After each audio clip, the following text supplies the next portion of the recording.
Okay, let's talk about Wicked for Good.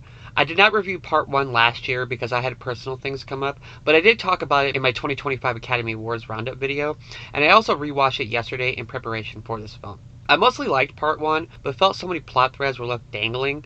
I wasn't a fan of much of the CGI either, and the picture felt languid for many portions. However, it was carried by two amazing performances, great music, production design, and all that jazz, that I was able to vibe with its tone mostly. Now here comes part 2 to wrap it all up. I will once again compliment the set design, costume design, and production design of this picture. It's all lavish, colorful, and does a great job of bringing the world of Oz to life. However, I think it is not as much of an homage as it'd like to be. It wants to call back to the original film and the epic musicals of days gone by, but it feels too sanitated for it to come out as authentic. I think it has to do with how contemporary it presents itself. Instead of doing something like what Ty West did in the film Pearl, where it was technicolor and just blossomed with vibrant colors that exploded off the screen.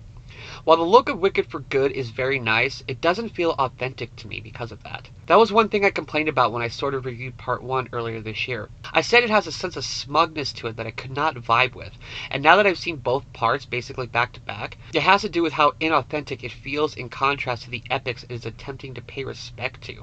But what propelled part 1 for me was the performances of Cynthia Erivo and Ariana Grande, and in this movie, it applies just the same. Actually, I think I might be a bigger fan of the performances this time around compared to last time because they are the one thing that elevates this material from being generic for me. There is not one thing that I'm about to say that will cost this film $1 in revenue, but this movie is so confused with itself that it ends up becoming vapid material in the second half. I felt that the love triangle in the first movie was not explored enough. If you have a movie that is almost 3 hours long and I feel unsatisfied with one of the core driving forces with the plot, it better deliver in spades in the follow-up, but it doesn't. The dynamic between Glinda and Fiyero has one quick check-in at the start of the film, but then it's just dropped until nearly the midway point, only for it to have a weak resolution at a ceremony. Then we were just expected to follow the dynamic between Fiyero and Elphaba, and I also felt that was rushed so quickly. It got to the point where I did not understand why either of these women like this man, or why he likes them. There's a sequence where Elphaba and Fiyero are having an intimate moment, and the song they are singing is amazing, but because I didn't feel their relationship grow organically, I didn't believe the song in the way the film wanted me to. It is in such a hurry with resolving everything that it gives nothing time to breathe or have emotional weight it needs to have for a story as epic as this is. The same can be said about the relationship between Nessa and Bach. We get basically one check-in scene with them, and then the film rushes right past it to show us the backstory of another character. All the strong relationships set up in the first film are just dropped. The relationship between Elphaba and Glinda... Oh, actually, it's Linda. Oh, I'm sorry. It's just as strong as ever, but they are apart from each other so much that it makes the stuff that happens in between their relationship become vapid because of how underdeveloped everything else is. The two sisters have barely any dynamic to them. All the love affairs are brushed aside, and most damning to me is the subplot about the animals being persecuted has one scene about it and is completely forgot about for the rest of the movie. That was one of Elphaba's biggest driving forces in her self-actualization. You would think that the story would want her to have a resolution to that in some kind of way. I think my basic summation is that part 1 was too long and felt languid at times, and part 2 is too short and doesn't give any of the relationships besides Elphaba and Glinda any time to breathe or grow in a way that it was satisfying. Now, since the trailer reveals this, I think everyone knows that Dorothy and the gang are in this picture, but they are never the focus of it. But I'm sorry, the Cowardly Lion looks terrible on a visual level. I wasn't a fan of much of the CGI in either of these films, if I'm honest with you, but he stood out like a sore thumb.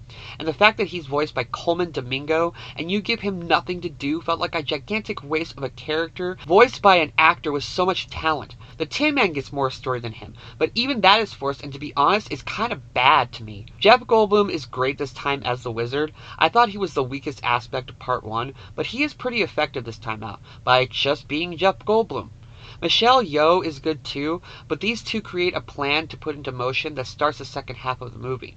And that's when it falls completely apart because none of the relationships are solved at this point, but it has to respect the source material. There's a sequence where there is a death, and it is punctuated with a slap fight between Elphaba and Glinda. And it was such a strange tonal shift that it came off as awkward and cringeworthy to me. This film doesn't have the same light bits of comedy that part 1 did, and that's fine at times because it is the darker half of the story. But to insert a random comedic bit that could have played on an episode of Mad TV pulled me out completely of what was supposed to be a heart heartbreaking sequence. Now this next little part won't affect my rating of this film because it is not its fault. But I despise the ending. Like the last scene of the film, I mean. I love the song that plays, but when the two lead women have their final conversation, that should have been the ending of the story, with all the stuff happening afterward being some sort of epilogue. But since the film and the play, from what I understand, don't want to leave you on a downer note, they decide to throw in a twist that I honestly think is bullshit. That's not the fault of the film, but holy moly, I do not like this ending at all. So it doesn't affect the score or rating of this film, I just don't think it's well done at all. Overall, I think Cynthia Erivo and Ariana Grande are incredible in this movie, and are deserving of the awards nominations they are likely to get in the coming months. But everything surrounding them and their core friendship is messy, confused, and feels like it has a bad bout of diarrhea and is in a hurry to get it all out as fast as it can. I have been told that the second half of the stage play suffers from the same problems. If that's the case, I blame the film more for not stopping itself and realizing that it is a core flaw of the source material and maybe should flush out the things that need more pathos to them, instead of manufactured climaxes that have no place in a story as epic as this one is trying to be. I don't hate this movie, but it is a huge disappointment for me. But as I said, this review will not cost this movie $1 in revenue, so I hope everyone enjoys it more than I did. But this movie made me mad because it wastes two indelible characters and two incredible performances and a pile of vapid trash that it doesn't know how to sort through. This is the most disappointed I felt about a two-parter since It Chapter 2. I give Wicked for Good 2 stars out of 4. I love the two women in this movie so much, but they can't save a story that is confused with itself and is in such a hurry that it comes out as a half-baked mess at best as a result. God, such a disappointment for me. And that is my review. Thank you so much for watching. If you like this, please like and subscribe. Here's links to my other videos. Follow me on social media if you like. And until next time, I am Ghost.